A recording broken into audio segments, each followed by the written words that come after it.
الحمدللہ رب العالمین والصلاة والسلام علی اشرف الانبیاء والمرسلین وعلی آلہ وصحبہ اجمعین اما بعد فاعوذ باللہ من الشیطان الرجیم بسم اللہ الرحمن الرحیم۔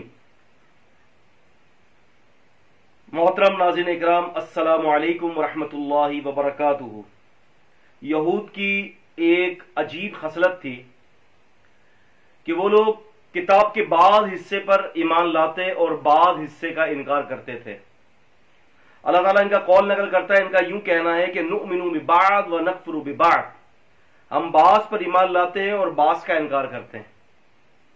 یعنی جس بات کا کتاب میں جس حصے کو ان کے مطلب کی بات نظر آتی تو اس کو کوٹ کرتے اور بقیہ کو چھوڑ دیتے، یعنی کتاب سے سیاق اور سباق کے ہٹ کر بات کرتے، اپنے مطلب کی چیز لے لیتے اور باقی سب اس کو چھوڑ دیتے، ورا ظہور اپنے کمروں کے پیچھے چھوڑ دیتے۔ یہود کی منافقین کی یہ خصلت رہی۔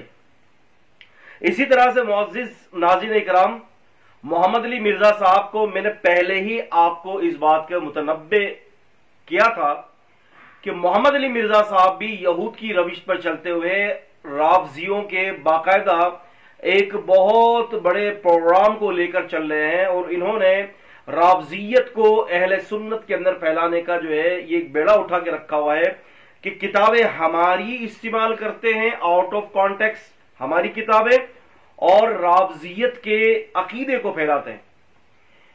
مرزا جہلمی کا ریسرچ پیپر آپ نے بھی دیکھا ہوگا، کافی یہ مشہور ہے ان کا مرزا جہلمی کا ریسرچ پیپر۔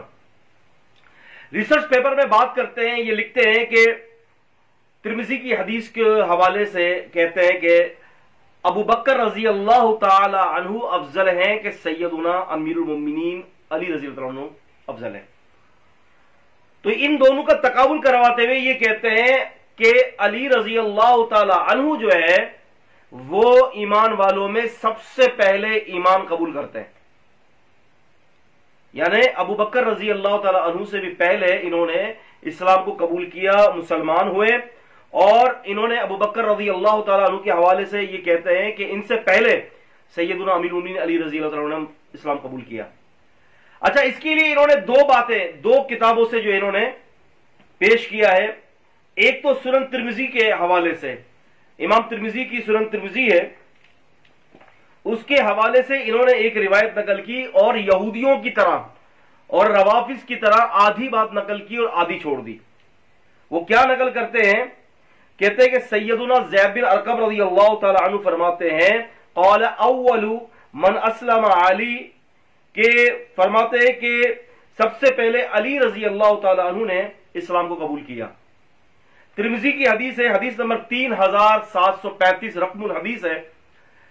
محمد علی مرزا صاحب نے اس حدیث کو پیش کر کے یہ عوام کے سامنے باور کروانے کی کوشش کی، یعنی انہوں نے کیا کیا کہ وہ جس پر امت کا اتحاد اور اتفاق ہے کہ سب سے پہلے درجہ ابو بکر رضی اللہ تعالیٰ عنہ کا ہے اور آدمیوں میں سب سے پہلے وہ مسلمان ہوئے، لیکن انہوں نے اس متفقہ عقیدے کو چکنا چور کرنے کے لیے سیدنا امیر المومنین ابو بکر رضی اللہ عنہ کے جو قدر و منزلت تھی اس کو نیچا کرنے کے لیے انہوں نے کیا کیا کہ یہ روایت لی اور کہا کہ یہ سب سے پہلے اسلام تو جو ہے وہ امیر المومنین علی رضی اللہ عنہ لائے، ابو بکر رضی اللہ عنہ اسلام کب لائے؟ سب سے پہلے۔ جبکہ انہوں نے اس روایت کو آدھا نقل کیا ہے۔ میں آپ سے کہتا ہوں نا ناظرین اکرام کہ یہ بہت بڑا چالباز بندہ ہے، یہ زبردست قسم کا جو ہے رافضی ہے۔ آگے کی روایت نقل نہیں کی، جو آگے جو اس سے روایت آ رہی ہے اس روایت کو محمد علی مرزا صاحب نے چھوڑ دیا۔ اب آگے کیا روایت ہے؟ آگے یہ کہتے ہیں کہ عمر بن مرہ فرماتے ہیں، کہتے ہیں کہ فذکرت ذالک لابراہیم النخعی، میں نے اس بات کا ذکر ابراہیم النخعی سے کیا۔ وقال اول من اسلم ابو بکر صدیق رضی اللہ تعالیٰ عنہ، حدیث کے اندر الفاظ موجود ہیں، یہ حدیث کا متن ہے کہ سب سے پہلے جو بندہ اسلام قبول کیا جس نے، وہ سیدنا ابو بکر صدیق رضی اللہ تعالیٰ عنہ تھے۔ دیکھیں کتنی بڑی خیانت ہے کہ ایک ہی کتاب کی ایک ہی حدیث کے اندر دونوں باتیں لکھی ہوئی ہیں، ایک غلطی تھی اور ایک تصحیح تھی۔ غلط بات، غلطی جو تھی وہ لے لی اور جو تصحیح جو کی اس کو چھوڑ دیا۔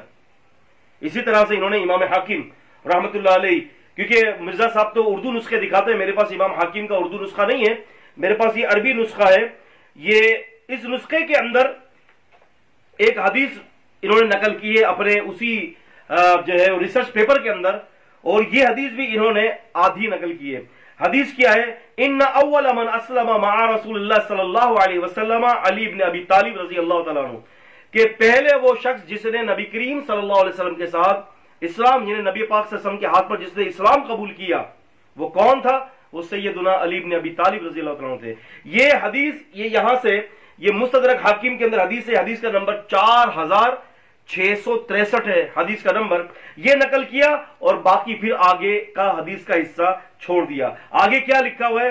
فرمایا کہ وَإِنَّمَا الْخِلَافُ فِي هَذَا الْحَرْفِ أَنَّ أَبَا بَكْرَ صدیق رضی اللہ تعالی عنہ كَانَ أَوَّلُ الرِّجَالِ الْبَالِغِينَ إِسْلَامًا، کہ ابو بکر رضی اللہ تعالی عنہ وہ تھے کہ جو اسلام لانے میں علی رضی اللہ تعالیٰ عنہ سے آگے تھے، مقدم تھے۔ کیوں کہ مردوں کے اندر سب سے پہلے جو شخص پہلے ایمان لایا وہ ابو بکر رضی اللہ تعالیٰ عنہ تھے، اور اس کے بعد اگر بچوں میں سب سے پہلے کوئی ایمان لایا تو وہ امیر المومنین علی تھے رضی اللہ تعالیٰ عنہ۔ تو لہٰذا آپ یہ دیکھیں کہ محمد علی مرزا صاحب نے کس طرح سے خیانت کی ہے، کیا چاہتے ہیں یہ؟ کبھی منافقین بنا دیتے ہیں صحابہ اکرام کو، کبھی صحابہ اکرام کی بے ادبی کرتے ہیں کہ موبائل پڑھتے وقت جو ہے ہمیں اجر زیادہ ہے ان کو اجر نہیں ہے، مگر کہاں لے کے جا رہے ہیں آپ لوگوں کو، اور ہم لوگوں کو آپ اندازہ نہیں کر سکتے۔ اور ہم ہیں جو بلا تحقیق بات پر ہاں میں ہاں ملاتے ہیں، ہاں میں ہاں ملاتے ہیں، ہاں میں ہاں ملاتے ہیں۔ اذان قدر یہ میں نے آپ کے سامنے اس کی مثال دی ہے۔ محمد علی مرزا رافضیوں کا منافق ہے، رأس المنافقین جس کو ہم کہتے ہیں نا، وہ محمد علی مرزا ہے کہ جس نے رسول اللہ صلی اللہ علیہ وسلم کی حدیث کے اندر کتمان کا کام کیا ہے کہ آدھی بات کو پیش کرنا اور آدھی بات کو چھوڑ دینا۔ اس کے علاوہ اور بھی انہوں نے بہت سارے کام کیے ہیں، پے در پہ انشاءاللہ آپ کے سامنے وہ چیزیں ہم رکھیں گے۔ اللہ تعالیٰ سے دعا ہے کہ اللہ تعالیٰ محمد علی مرزا صاحب کو ہدایت دے اور ان کے شر سے امت کو محفوظ فرمائے۔ السلام علیکم ورحمۃ اللہ وبرکاتہ۔